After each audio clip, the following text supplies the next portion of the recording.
നമസ്കാരം. The path is the goal എന്നുള്ള ഈ ഒരു ഡിസ്കഷൻ നമ്മൾ തുടരുകയാണ്. കഴിഞ്ഞ സെഷനിൽ ഡയറി റൈറ്റിങ്ങിൻ്റെ പ്രാധാന്യത്തെക്കുറിച്ചിട്ട് നമ്മൾ പരാമർശിച്ചു.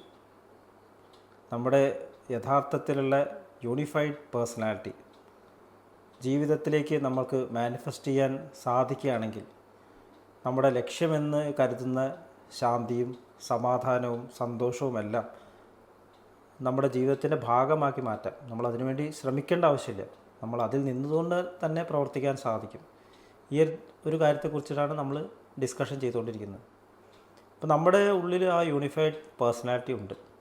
നമ്മൾ എല്ലാ ദിവസവും ആ പേഴ്സണാലിറ്റിയെ കണ്ടുമുട്ടുന്നുമുണ്ട്.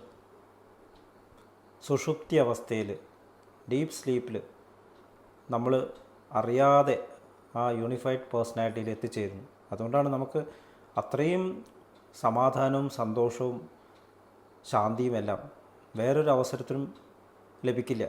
സുഷുപ്തി അവസ്ഥയിലാണ് നമുക്ക് ഇതെല്ലാം ലഭിക്കുന്നത്. പക്ഷേ ഈ യൂണിഫൈഡ് പേഴ്സണാലിറ്റിയിൽ എത്തിച്ചേരാൻ, സുഷുപ്തി അവസ്ഥയിൽ എത്തിച്ചേരാൻ നമ്മുടെ കഴിവുകൊണ്ട് നമുക്ക് സാധിക്കില്ല എന്നത് നമ്മൾ മനസ്സിലാക്കേണ്ട ഒരു കാര്യമാണ്.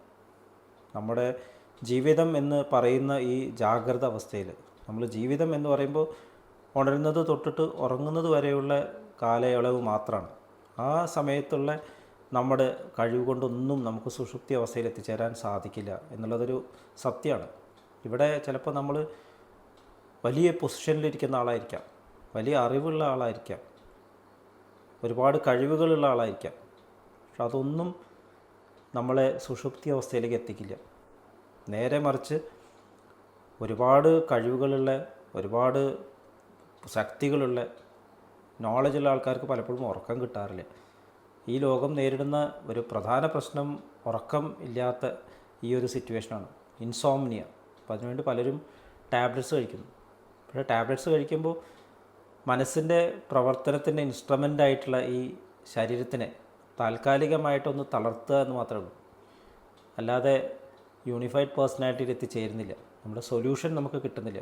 അതുകൊണ്ട് തന്നെ നമ്മൾ അതിന് അഡിക്റ്റഡ് ആവുന്നു. പുറമേ ഒരു സപ്പോർട്ടിനെ ആശ്രയിക്കുകയാണ്. ഉറക്ക ഗുളികകൾ, പലതരത്തിലുള്ള അഡിക്ഷൻസ്, ഇതെല്ലാം നമ്മൾ പുറമേ ഒരു ഊന്നുവടിയുമേ പിടിച്ചു നിൽക്കാൻ ശ്രമിക്കുന്നത് പോലെയാണ്. അതൊന്നുമില്ലാതെ നമുക്ക് സമാധാനവും ശാന്തിയും കണ്ടെത്തണം. എങ്കിൽ മാത്രമേ നമ്മൾ ജീവിതത്തിൽ വിജയിച്ചു എന്ന് പറയാൻ സാധിക്കുള്ളൂ. അപ്പോൾ നമ്മുടെ കഴിവുകൾ കൊണ്ട് സുഷുപ്തി അവസ്ഥയിലേക്ക് എത്തിച്ചേരാൻ സാധിക്കില്ല.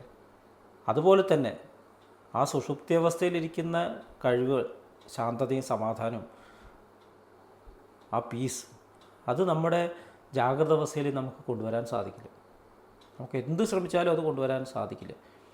നമ്മൾ പുറത്തേക്ക് വരുമ്പോഴും വീണ്ടും പല പേഴ്സണാലിറ്റീസ് നമ്മുടെ ജീവിതത്തിൽ വടംവലികൾ നടത്തിക്കൊണ്ടിരിക്കുകയാണ്.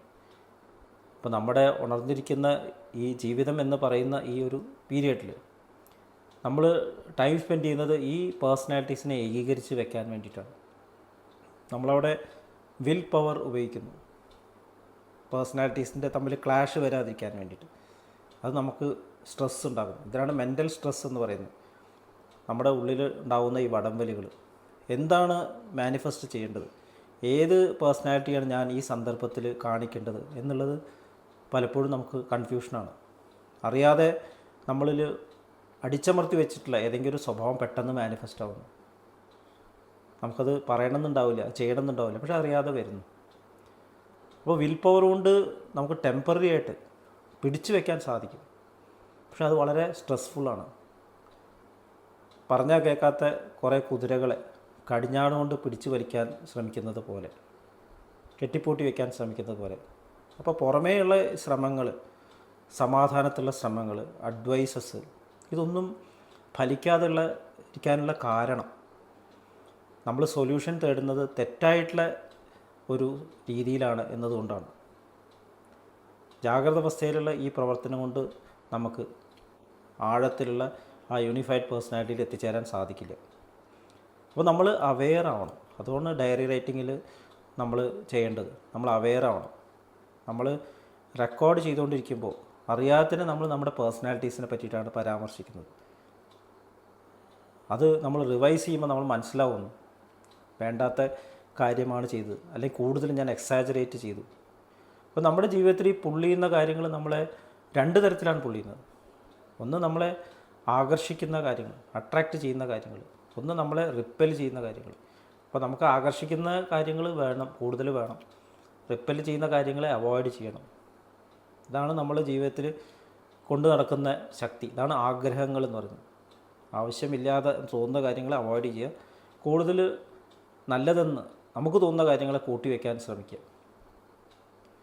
അപ്പോൾ ഈ ശ്രമം നമ്മളെ കൂടുതൽ കൂടുതൽ സ്ട്രെസ്സിലേക്കാണ് നയിക്കുന്നത്. എരുതിയിൽ എണ്ണ ഒഴിക്കുന്നത് പോലെ എന്ന് പറയും. അപ്പോൾ ഈ പേഴ്സണാലിറ്റീസ് നമ്മുടെ ജീവിതത്തിൽ മാനിഫെസ്റ്റ് ചെയ്യുന്ന ഒരു എക്സാമ്പിൾ പറയാം. ഒരിക്കൽ ഒരു വീട്ടമ്മ ഒരു ഓഫീസിൽ വർക്ക് ചെയ്യാണ്. അവർ ജോലി കഴിഞ്ഞ് ക്ഷീണിച്ച് വീട്ടിലേക്ക് വരികയാണ്. അപ്പോൾ LKG UKG പഠിക്കുന്ന കുട്ടി ഓടി വരികയാണ്. അമ്മേ എനിക്കൊരു കാര്യം പറയാനുണ്ട്. അപ്പോൾ ഈ അമ്മ പറഞ്ഞു, അമ്മ ക്ഷീണിച്ചിട്ടുണ്ട്. അപ്പോൾ അമ്മ പറഞ്ഞു, നീ കുറച്ച് നേരം മിണ്ടാണ്ടിരിക്കും, ഞാൻ ക്ഷീണിച്ചിരിക്കുക, എനിക്ക് കുറച്ച് റെസ്റ്റ് വേണം. അപ്പോൾ ഈ കുട്ടിക്ക് സങ്കടമായി. കുട്ടി റൂമിൽ പോയിട്ട് മിണ്ടാതെ ഇരുന്നു. കുറച്ച് കഴിഞ്ഞപ്പോൾ അമ്മ തിരിച്ചു വന്ന് കുട്ടിക്ക് ഭക്ഷണം ഉണ്ടാക്കിയിട്ട് പറഞ്ഞു, മോനെ ബാ ഭക്ഷണം കഴിക്കാം. അപ്പോൾ മോൻ പറഞ്ഞു, എനിക്ക് ഭക്ഷണം വേണ്ട. അപ്പോൾ അമ്മ ഇങ്ങനെ ആലോചിച്ചു, അവന് വിഷമമായിട്ട് ഞാൻ പറഞ്ഞത് കുറച്ച് തെറ്റായിപ്പോയി. അപ്പോൾ അമ്മ മോനോട് പറഞ്ഞു, മോനെ ഞാനപ്പോൾ ക്ഷീണിച്ചതുകൊണ്ട് അങ്ങനെ പറഞ്ഞല്ലേ, നീ എന്താ പറയാൻ വന്നത്? കുറേ നിർബന്ധിച്ചപ്പോൾ മോൻ പറഞ്ഞു, ഇന്ന് എൻ്റെ ബെസ്റ്റ് ഫ്രണ്ടിൻ്റെ ഹാപ്പി ബർത്ത്ഡേ ആയിരുന്നു. അവൻ എനിക്ക് 2 ചോക്ലേറ്റ് തന്നു, ബാക്കി എല്ലാവർക്കും 1 ചോക്ലേറ്റ് കൊടുത്തു. അപ്പോൾ അതിലൊരു ചോക്ലേറ്റ് അമ്മയ്ക്ക് വേണ്ടി ഞാൻ ഫ്രിഡ്ജിലെടുത്ത് വെച്ചിട്ടുണ്ട്. അപ്പോൾ ഇത് പറയാൻ വേണ്ടിയിട്ടാണ് ഈ കുട്ടി ഗേറ്റിൻ്റെ അടുത്തേക്ക് ഓടി വന്നത്. ഒരു പക്ഷേ ഈ അമ്മ ഈ ചോദ്യം ചോദിച്ചില്ലായിരുന്നെങ്കിൽ ആ കുട്ടി കാര്യം പറയില്ലായിരുന്നു. അപ്പോൾ ഒരു അകൽച്ച അവിടെ സംഭവിക്കും. അപ്പോൾ അമ്മ വിസ്മരിക്കുകയാണ്, എന്തിനു വേണ്ടിയിട്ടാണ് ജോലി ചെയ്തത്? കുട്ടിക്ക് വേണ്ടിയിട്ടാണ്, കുടുംബത്തിന് വേണ്ടി, പ്രധാനമായിട്ട് കുട്ടിക്ക് വേണ്ടിയിട്ടാണ്. ആ കുട്ടിയുടെ ആവശ്യങ്ങൾ മനസ്സിലാക്കാതെ നമ്മൾ വേറെന്തൊക്കെയോ ശ്രദ്ധിക്കുകയാണ്, നമ്മുടെ അച്ചീവ്മെൻറ്റ്സ്, സമ്പാദ്യമൊക്കെ ശ്രദ്ധിക്കുകയാണ്. അപ്പോൾ പേരൻസും കുട്ടികളും തമ്മിൽ അകൽച്ച വന്നു. അപ്പോൾ ഇതാണ് നമ്മുടെ ജീവിതത്തിൽ നേരിടുന്ന പ്രശ്നങ്ങൾ. ഈ പേഴ്സണാലിറ്റി ക്രൈസിസ് പിന്നീട് അത് സോൾവ് ചെയ്യാൻ പറ്റാത്ത പ്രശ്നങ്ങളായി മാറുന്നു. കുട്ടികളും പേരൻസും തമ്മിലും, ഹസ്ബൻഡും വൈഫും തമ്മിലും, അതുമാതിരി സൊസൈറ്റിയിലെ നെയ്ബേഴ്സ് തമ്മിൽ, ഇതൊക്കെ വരുന്നത് ഈ കമ്മ്യൂണിക്കേഷൻ പ്രശ്നങ്ങൾ കൊണ്ടാണ്. അപ്പോൾ ഒരു ട്രൂത്ത്ഫുള്ളായിട്ട് ഇൻ്റഗ്രേറ്റഡ് പേഴ്സണാലിറ്റി നമ്മുടെ ജീവിതത്തിൽ കൊണ്ടുവരേണ്ട ആവശ്യം വളരെ വളരെ വ്യക്തമാണ്. അപ്പോൾ അതിൻ്റെ ഫസ്റ്റ് സ്റ്റെപ്പാണ് നമ്മളെ തന്നെ റെക്കഗ്നൈസ് ചെയ്യുക എന്നുള്ളത്, അവെയർ ആവുക എന്നുള്ളത്. അപ്പോൾ എങ്ങനെയാണ് നമ്മുടെ ഉള്ളിലുള്ള ഈ ക്രൈസിസ്, പേഴ്സണാലിറ്റീസ് നമ്മളുടെ ഈ വടംവലിയിൽ നമ്മൾക്ക് വിജയം പ്രാപിക്കാൻ സാധിക്കുക, ഇതേക്കുറിച്ച് നമ്മൾ ആലോചിക്കേണ്ട കാര്യമുണ്ട്, ഇൻട്രോസ്പെക്റ്റ് ചെയ്യേണ്ട കാര്യമുണ്ട്. പുറമേ മാത്രം ശ്രമിച്ചതുകൊണ്ട് കാര്യമുണ്ടോ?